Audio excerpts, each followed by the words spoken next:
Assalamualaikum warahmatullahi wabarakatuh. Bismillah, alhamdulillah, salatu wassalamu ala rasulillah wa ala alihi wa sahbihi wa man ittaba'a sunnatahu ila yaumin nahdah. Asyhadu an la ilaha illallah wahdahu la syarika lah wa asyhadu anna sayyidana wa nabiyyana Muhammadan abduhu wa rasuluhu la nabiyya ba'da. Allahumma sholli ala sayyidina Muhammad wa ala ali sayyidina Muhammad. Amma ba'du. Seluruh Musyrifah Ma'had Al-Jamiah YIN Tulungagung yang saya cintai, saya banggakan, seluruh mahasantri Ma'had Al-Jamiah YIN Tulungagung dimanapun berada yang dirahmati Allah Subhanahu wa Ta'ala, serta seluruh pemirsa yang mengikuti kajian kitab Arba'in An-Nawawiyah dimanapun berada yang dirahmati Allah Subhanahu wa Ta'ala. Syukur alhamdulillah kesempatan kali ini kita kembali bisa melanjutkan kajian kita kitab Arba'in An-Nawawiyah. Mudah-mudahan senantiasa diridhai oleh Allah, menjadi ilmu yang barokah, yang manfaat fid dini wad dunya wal akhirah. Kita awali terlebih dahulu sebagaimana biasa dengan hidayatul Fatihah ala hadhihi niyyah wa ala kulli niyatin sholihah wa ala man nawa salafun sholih wa nakhussul hadrati muallif hadzal kitab asy-syaikh Al-Imam Yahya Syarafuddin An-Nawawi wa jami'i talamidina sya'ulillahi ta'ala lahumul fatihah. A'udhu billahi minasyaitonir rajim. Bismillahirrahmanirrahim. Alhamdulillahi rabbil alamin arrahmanirrahim maliki yaumiddin iyyaka na'budu wa iyyaka nasta'in ihdinas siratal mustaqim siratal ladzina an'amta 'alaihim ghairil maghdubi 'alaihim waladdallin amin. Bismillahirrahmanirrahim. Subhanaka la ilma lana illa ma 'allamtana innaka antal alimul hakim. Qala rabbi shrah li sadri wa yassir li amri wahlul 'uqdatam min lisani yafqahu qawli. Wassalatu wassalamu alayka wa ala alika ya sayyidi ya Rasulullah alimni wa rabbini. Bismillahirrahmanirrahim. Al-hadisu tay hadis At-tasimu kang kaping 9 wal isyruna lan 20, berarti hadis yang ke-29. An Mu'adz bin Jabalin cinarita saking Mu'adz iku an Mu'adzin cinarita saking Mu'adz bin Jabalin kang dadi anak lanang Jabal radhiyallahu anhu. Kala dawuh sapa Mu'adz bin Jabal, dawuh kultu matur sapa ingsun, ya Rasulullah, ya Rasulullah duh utusane Gusti Allah. Akhbirni kula aturi paring werta-werta tuan ing kula. Akhbirni kula aturi paring werta-werta tuan ing kula bi amalin kelawan ngamal. Bi amalin kelawan ngamal yudkhiluni kang manjingaken apa ngamal ing kula. Yudkhiluni kang manjingaken apa ngamal ing kula al jannata ing swarga. Al jannata ing swarga. Wa yubaiduni lan ngedoaken apa amal ing kula. Wa yubaiduni lan ngedoaken apa ngamal ing kula anin nari saking neraka.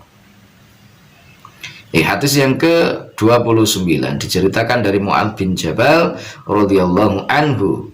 Beliau matur kepada beliau Rasulullah sallallahu alaihi wasallam, Gusti Jeng Nabi mbok nggih to kula niki jenengan paringi werta-werta, jenengan paringi kabar Gusti. Jenengan paringi kabar kula tentang ngamal ingkang saged manjingaken kawula dhateng swarga tur ngedohaken kawula saking geni neraka. Ya Allah tolong, ya Rasulullah, kok ya Allah keliru, ya Rasulullah tolong berikan informasi kepada saya ya Rasul, berikan informasi kepada saya tentang amal yang bisa memasukkan saya ke dalam surga dan menjauhkan saya dari api neraka. Di sahabat Mu'adz bin Jabal matur kepada beliau Rasulullah Shallallahu Alaihi Wasallam. Lah, apa jawab Rasulullah? Qala dawuh sapa Kanjeng Nabi. Qala dawuh sapa Kanjeng Nabi, laqad sa'alta yakti teman-teman takon sapa sira. Laqad sa'alta yakti teman-teman takon sapa sira an azimin saking perkara kang agung. An azimin saking perkara kang agung. Wa innahu lan temen setuhune Wa innahu lan temen setuhune azim, maksudnya perkara sing agung kuwi mau iku layasirun yakti enteng. iku layasirun yakti enteng alaman ing atase wong. Alaman ing atase wong yasaruhu kang ngentengaken ing man utawa kang gampangaken ing man ya kena. Yasaruhu kang ngentengaken ing man utawa gampangaken ing man sapa Allahu Gusti Allah. Ta'ala maha luhur sapa Allah alaihi ing atase ma. Alaihi ing atase ma. Tak budu nyembah sapa sira. Utawa tak butuh ngibadah sapa sira ngono ya kena. Tak butuh ngibadah sapa sira Allah ing Gusti Allah. La tusyriku tegese ora nyekuthaken sapa sira. La tusyriku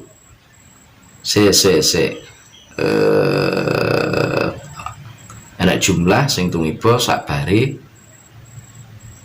fi'il sakbare isim ma'rifat wajib dadi hal. La tusyriku halih ora ngono berarti ya. Ini duduk anu bukan. Tapi la tusyriku halih ora nyekutuaken sapa sira. La tusyriku halih ora nyekutuaken sapa sira bi kelawan Gusti Allah syai'an ing suwi-wiji. Syai'an ing suwi-wiji wa tuqimulan jumenengaken sapa sira as-sholata la ing salat. Wa tu'tilan aweya sapa sira zakat ing zakat. Wa tasumulan poso sira Ramadan ing dalam bulan Ramadan. Wa tahujjulan haji sapa sira al baita ing dalam Baitullah. Al baita ing dalam Baitullah. Akhirnya apa? Jawaban dari Rasulullah sallallahu alaihi wasallam. Jawaban Rasulullah, laqad sa'alta an azimin.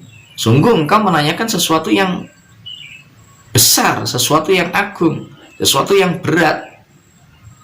Tetapi meskipun sesuatu itu berat, meskipun hal itu berat, wa innahu layasirun ala man yassarahullah. Sungguh sesuatu itu akan terasa mudah, terasa gampang bagi orang-orang yang dimudahkan oleh Allah Subhanahu wa ta'ala.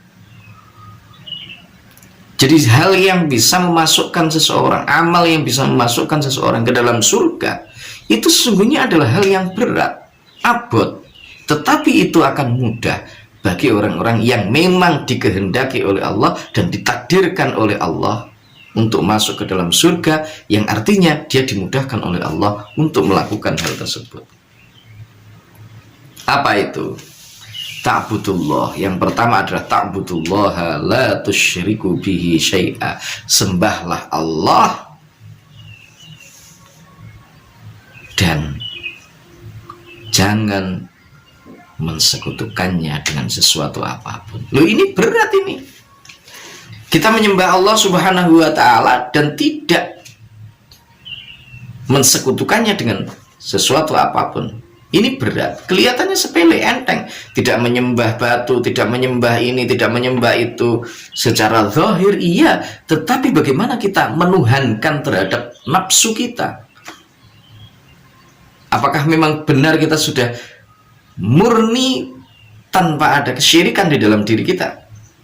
Nah itu, fawailul musallin alladzina hum an salatihim sahun. Celaka bagi mereka yang salat, yaitu orang-orang yang lalai di dalam salatnya. Ya salat ning atine gak madhepnya ngene Gusti Allah. Salat ning hatinya masih kemana-mana. Salat tapi masih memperturutkan keinginan nafsu yang ada di dalam dirinya. Padahal inna sholata tanha 'anil fahsya'i wal munkar. Salat itu bisa mencegah perbuatan keji dan mungkar. Nyatanya ya salat sregep ya jamaah, tetapi kemaksiatan, perbuatan mungkar masih tetap berjalan seiring dengan berjalan. Kenapa? Karena sholatnya masih belum sempurna sesuai dengan standar Allah Subhanahu wa ta'ala. Tapi itu ya sudah bagus. Bukan atas kemudian lah ngono ndak usah sholat, iki luweh salah meneh. Gitu ya. Jadi ini berat, tetapi kalau Allah berkehendak itu akan dimudahkan oleh Allah. Waktu kimas salah, mendirikan sholat. Waktu tiaz zakat, membayar zakat. Orang Islam yang kaya banyak, tapi untuk membangun masjid masih minta-minta di di jalan-jalan. Itu kan suatu hal yang miris sesungguhnya. Kalau kita mau berpikir secara mendalam. Wong Islam itu jumlahnya mayoritas di Indonesia ini, tetapi untuk membangun masjid musola masih minta-minta di tengah jalan, mengganggu para pejalan yang sedang lewat. Sementara gereja, kita tidak pernah melihat orang membangun gereja minta-minta di tengah jalan, itu enggak ada. Kita belum pernah melihat itu, atau minimal saya sendiri belum melihat. Kalau Anda teman-teman ada yang melihat, ya saya tidak tahu. Nah, ini adalah satu hal yang semestinya patut untuk kita renungkan. Kalau zakat itu, orang-orang Islam itu sadar betul untuk mengeluarkan zakatnya, baik itu zakat mal maupun zakat fitrahnya, maka insya Allah segala sesuatu kaitannya dengan kemajuan Islam itu akan semakin meningkat. Itu akan semakin. Watasuma Ramadan, puasa Ramadan. Kemudian watahujjal bait, haji ke Baitullah. Kalau kamu bisa melakukan itu, maka itu sudah memasukkan kita ke dalam surga. Sumakala mengkonuli dawuh sapa Kanjeng Nabi. Sumakala mengkonuli dawuh sapa Kanjeng Nabi, ala adulluka. Ana ta durung nuduhaken sapa ingsun ing sira. Ala adulluka ana ta durung nuduhaken sapa ingsun ing sira al abwa bil khairi ing atase pira-pira lawangi kebagusan. As-saumu tegese utawi abwabil khair iku poso.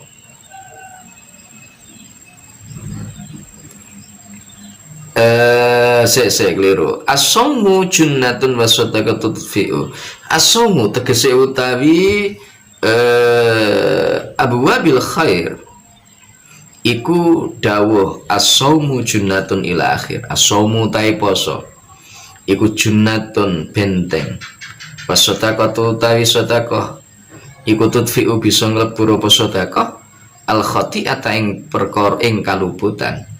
Al khati'ata ing kaluputan kama yudfi'u kaya oleh nyirep apa al ma'u banyu annara ing geni.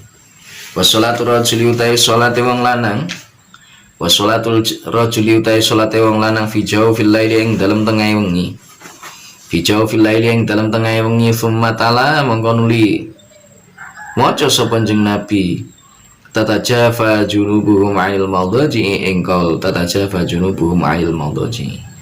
Tatajafa dadi benggang apa junubuhum pira-pira lambunge mukminin 'anil madaji saking pira-pira nggon peturun.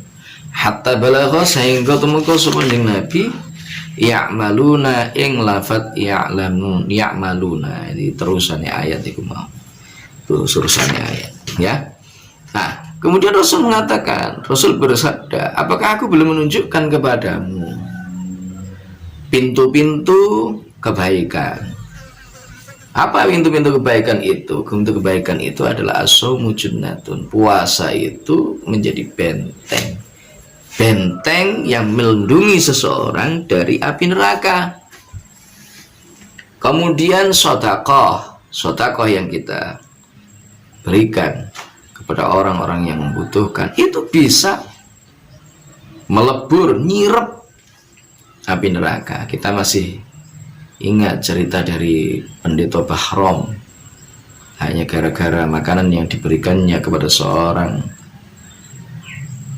Muslim yang kelaparan, yang waktu itu dia tidak mau meminta kepada si Bahrom, hanya menyalakan lampu-lampu rumahnya, pelita rumahnya di saat Bahrom tidak ada. Kemudian dia pergi meninggalkannya hingga suatu saat Bahrom tahu, kemudian mengikuti, dan dia mendengar, menyaksikan anak-anak dari keluarga itu ternyata sedang kelaparan dan tidak punya makanan. Ketika sudah ditanya, ketika seperti itu tanya kepada ibunya, kenapa tidak minta kepada si Bahrom? Karena Bahrom adalah orang yang kafir, ya, karena dia adalah orang yang tidak beriman kepada Allah, maka ibunya malu untuk meminta kepada si Bahrom itu. Akhirnya Allah berkenan. Gara-gara ini si Bahrom mendapatkan salam dari baginda agung Rasulullah Shallallahu Alaihi Wasallam yang kemudian menyebabkan si Bahram ini masuk Islam hingga masuk ke dalam surganya Allah Subhanahu wa Ta'ala. Itu. Maka jangan meremehkan yang namanya sedekah, meskipun itu sangat kecil, sedikit, jangan diremehkan. Kita bisanya hanya 500 rupiah, sampaikan 500 rupiah. Nggak perlu malu kepada orang lain. Tidak perlu malu kepada orang lain yang menyumbang misalkan atau yang bersedekah dengan jumlah yang banyak. Nggak perlu. Karena setiap orang punya kapasitas kemampuan masing-masing. Belum tentu yang 10 juta itu lebih baik daripada yang hanya 1.000 rupiah. Pun pula sebaliknya 1.000 rupiah belum tentu lebih baik dari 100 juta. Misalkan demikian. Gantung bagaimana kemudian keikhlasan hatinya, kadar kebutuhan orang terhadap apa yang disedekahkan hingga kemudian dia ikhlas ketika dia bersedekah. Seorang kaya raya, miliarder, dia bersedekah dengan 10 juta, 20 juta, 100 juta, itu mudah bagi dia. Karena apa? Dia masih punya uang yang lain. Masih ada stok bagi dia dengan rezeki yang dia miliki, dengan simpanan harta yang dia miliki. Tetapi bagi orang-orang miskin yang pekerjaannya hanya banting tulang setiap hari hanya untuk mendapatkan 10.000 rupiah, 50.000 rupiah, kemudian dia membutuhkan uang itu untuk menyokong kehidupannya. Namun ketika ada sumbangan dengan ikhlas dan kesadaran hati, disumbangkan sebagian diantaranya untuk kebaikan, tentu nilainya tidak akan sama dengan yang 100 juta, tetapi dia tidak membutuhkan 100 juta itu, karena hanya 100 juta itu ibarat misalkan air yang berada di paruh burung dengan air yang jumlahnya 1 samudra.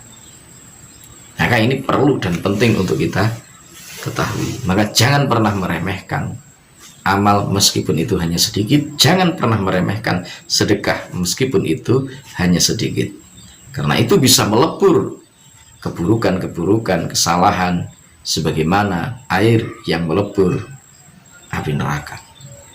Kemudian sholatnya orang fil lail, sholat lail di tengah malam. Kemudian Rasul membaca ayat tatajafa junubuhum anil madaji'i sampai kepada ayat lafadz ya'maluna. Tsumma qala mengkono dawuh sapa Kanjeng Nabi. Tsumma qala mengkono dawuh sapa Kanjeng Nabi, ala ukhbiruka ana ta durung paring kabar sapa ingsun ing sira. Ala ukhbiruka ana ta durung paring kabar sapa ingsun ing sira biroksil amri kelawan pokoke perkara. Wa amudihi lan cagae amr. Wa dzarwati sanamihi lan dhuwure punuke amr. Kultu matur sapa ingsun, balangge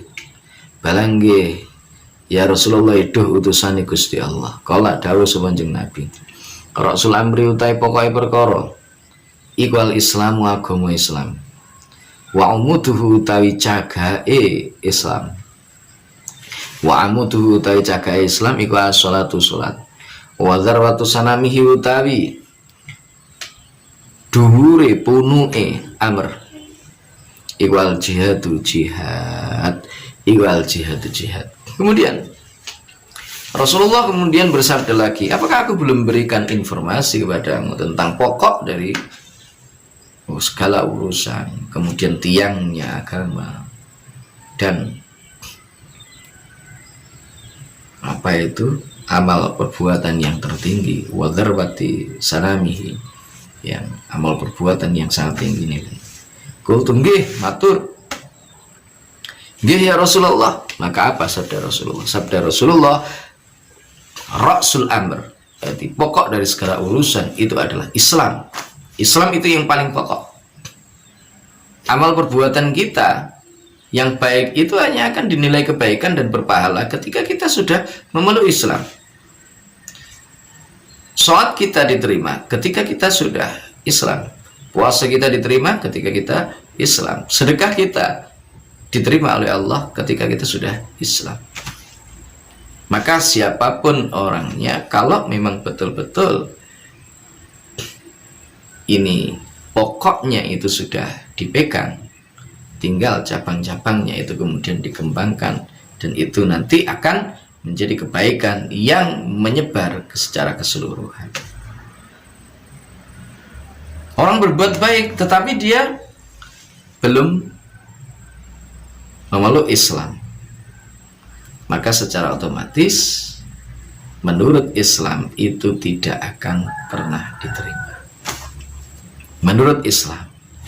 Adapun agama lain punya keyakinan, monggo silahkan. Kita sebagai umat Islam harus tahu dan paham tentang ini, bisa mendudukkan persoalan pada tempatnya, bukan kemudian menganggap semua agama itu sama. Itu tidak, tetapi kita bisa mendudukkan persoalan itu dengan tepat.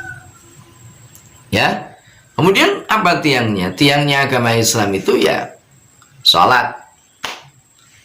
Maka nggak bisa ditawar, sholat wajib, nggak boleh kemudian orang mengaku Islam dia tidak sholat, orang mengaku Islam dia tidak mau untuk menjalankan 5 waktu dalam sehari semalam, itu tidak diperkenankan. Kenapa? Ibadah rumah nggak ada tiangnya, hancur, runtuh semua.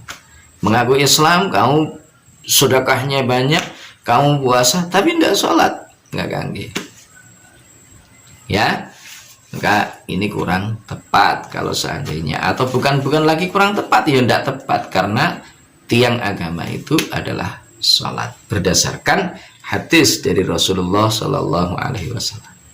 Semakala mengkon ridawu sawenjing Nabi, ala ukhbiruka anoto, durung paring werta to paring kabar sapa ingsun ing sira, bimalaki dzalika kullihi, kelawan sejane mengkono-mengkono kabeh, kullihi yas kabehane dzalik, kullihi yas kabehane dzalik. Kultu matur sapa ingsun, bala nggih ya Rasulullah, ya Rasulullah dawuh utusane Gusti Allah. Fa akhadha mengkon ngalap sapa kanjeng Nabi bilisani kelawan lisani kanjeng Nabi. Wa qala dawuh sapa kanjeng Nabi, kufatin cukupaken alaika ing atase sira apa hadza iki lisan. Kultu matur sapa ingsun, ya Nabi Allah, duh nabine Gusti Allah, wa inna lan temen setune kita lamu akhaduna iku lamu akhaduna yakti wong kang den patrapi kabeh, iku lamu akhaduna yakti wong kang den patrapi kabeh